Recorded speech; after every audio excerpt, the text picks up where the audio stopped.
Uy, may dumating. Baka makapawa din ako. Kagalingan sa sayaw sa masulang sir. Hindi pwede yan kung ganyan talaga yung mga tirada niya.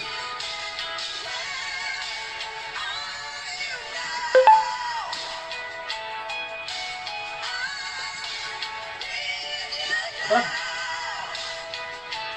bakit? Sinapawan mo ko sa sayaw, Brad? Eh, pasensya ka na. Eh, gusto ko sumayaw. Wala namang masama sa sumayaw. Boss, Ano pa siya? hati-hati lang, boss. Ayaw ko ng ganyan, Brad. Alam mo, Brad, ako na paritos yan. Natugtog yan, Brad. Hindi pwede, Brad. Pag ganyan, sinapawan mo ko. Pasensya ka na, hati-hati lang tayo. Siguro ba itong hinahanap mo, Brad? Ang yabang ko na tao. Ano? Hindi ka titigil? Barinig ka na ngayon. O ano? Ikutok mo! Para dalawa tayo. Sabay-sabay mamatay pag ipaputok yan. O ano itong gusto mo? Huwag mong bitawan, Brad. Baka sumabog yan. Eh, putok na! Ang tagal mo naman! Para dalawa tayo. Mamamatay.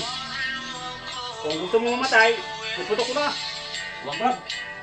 Para sabay-sabay tayo. Ibigay ko na yung baril ko sa'yo. Akin yan!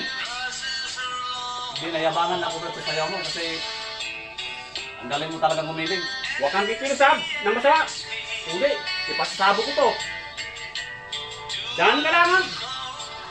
Huwag kang kikilusab ng masama. Oh! Pati yung pin, bubunutan ko. Nako, sabog tayong dalawa.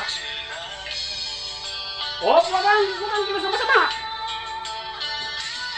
Buti mo, Brad. Magsuntukan lang tayo, Brad. Kung gusto mo, Brad. Nako, nakakapagod yung suntukan. Kung magaling ka pa dito. Huwag kang kikilusab ng masama. Kung anong tapang mo, Brad, yan ang tapang ko. Kung babarilin ko to sa baril mo, baka yung pang makabangkay sa'yo. Diyan ka lang, rerote ka lang dyan.